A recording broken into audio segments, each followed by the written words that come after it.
সিরিয়ার দক্ষিণাঞ্চলীয় সোয়াইদা শহরে সাম্প্রতিক সহিংসতায় নতুন করে আলোচনায় এসেছে দ্রুজ সম্প্রদায়। সরকারি বাহিনী ও দ্রুজ মিলিশিয়ার মধ্যে প্রাণঘাতী সংঘর্ষে বহু নিহত হওয়ার ঘটনা ঘটেছে। এর জের ধরে ইসরায়েল সিরিয়ার সামরিক অবস্থানে হামলা চালিয়েছে। ইসরায়েল দাবি করেছে তারা সিরিয়ায় দ্রুজ সম্প্রদায়ের নিরাপত্তা নিশ্চিত করতে প্রতিশ্রুতিবদ্ধ।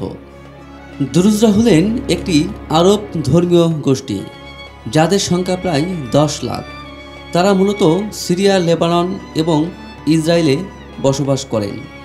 এই ধর্মীয় গোষ্ঠীর উৎপত্তি হয় 1100 শতকে মিশরে। তারা ইসলামের একটি শাখা অনুসরণ করেন যা খুবই অনন্য। এখানে ধর্মান্তর বা অন্য ধর্মে রূপান্তর এবং ধর্মান্তরের মাধ্যমে বিবাহ সম্পূর্ণ নিষিদ্ধ। সিরিয়ায় দ্রুজ সম্প্রদায় মূলত দক্ষিণাঞ্চলের 3টি প্রদেশে বসবাস করেন, যেগুলো ইসরায়েল অধিকৃত গোলান হাইটস এর কাছাকাছি। এখানে তারা সোয়াইদা প্রদেশে সংখ্যাগরিষ্ঠ ও অতীতে আসাদ সরকার ও উগ্রপন্থী গোষ্ঠীর দ্বন্দ্বে বারবার আক্রান্ত হয়েছেন। গোলান হাইটস, যা 1967 সালের 6 দিনের যুদ্ধে ইসরায়েল সিরিয়ার কাছ থেকে দখল করে নেন এবং 1981 সালে তা আনুষ্ঠানিকভাবে নিজ ভূখণ্ডে অন্তর্ভুক্ত করে। সেখানে 20,000-এর বেশি দ্রুজ বাস করেন।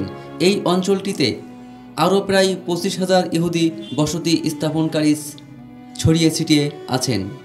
গোলান হাইটসে বসবাসকারী অধিকাংশ দ্রুজ নিজেকে সিরীয় নাগরিক বলেই পরিচয় দেন এবং ইসরায়েলি নাগরিকত্ব গ্রহণ অস্বীকার করেন। যারা তা প্রত্যাখ্যান করেছেন তাদের ইসরায়েলি রেসিডেন্সি কার্ড দেওয়া হয়েছে, কিন্তু তারা নাগরিকত্ব পাননি। গত সপ্তাহে সোয়াইদায় দ্রুজ যোদ্ধা ও বেদুইন উপজাতিদের মধ্যে সংঘর্ষ শুরু হয়। পরিস্থিতি নিয়ন্ত্রণে আনতে সিরিয়ার সেনাবাহিনী প্রবেশ করলে সংঘর্ষ আরও জটিল হয়ে ওঠে। সরকারপন্থী ইসলামী গোষ্ঠীও সংঘর্ষে জড়ায়। এতে দুশ্চিন্তা বাড়ে দ্রুজদের মধ্যে এবং তারা আন্তর্জাতিক হস্তক্ষেপ চায়। এরপর ইসরায়েল সিরিয়ার সরকার বাহিনীকে লক্ষ্য করে বিমান হামলা চালিয়েছে। তারা জানিয়েছে সোয়াইদায় দ্রুজদের রক্ষায় এটি করা হচ্ছে।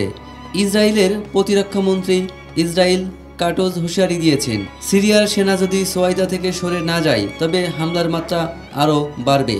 এরপর ইসরায়েল দামেস্কে প্রতিরক্ষা মন্ত্রণালয় ও প্রেসিডেন্সিয়াল প্যালেসের কাছে হামলা চালায়। 2011 সালে গৃহযুদ্ধ শুরু হওয়ার পর বাশার আল আসাদকে ক্ষমতা থেকে সরানো হয়। নতুন প্রেসিডেন্ট আহমেদ আল ঘোষণা দেন সব সম্প্রদায়ের জন্য একটি অন্তর্ভুক্তিমূলক সরকার গঠনের। তবে বিভিন্ন গোষ্ঠীর মধ্যে সহিংসতা অব্যাহত রয়েছে। মার্চে আলাওয়ি সম্প্রদায়ের ওপর দমনপীড়নে শত শত নিহত হন, আর এপ্রিলে দ্রুজদের সঙ্গে সংঘর্ষে 100 জন নিহত হয়। দ্রুজরা নিজেরা স্বতন্ত্র মিলিশিয়া ও অস্ত্র রাখার অধিকার সংরক্ষণ করতে চায়, যা সারা সরকারের কেন্দ্রীয় নিয়ন্ত্রণের পরিকল্পনার সঙ্গে সাংঘর্ষিক।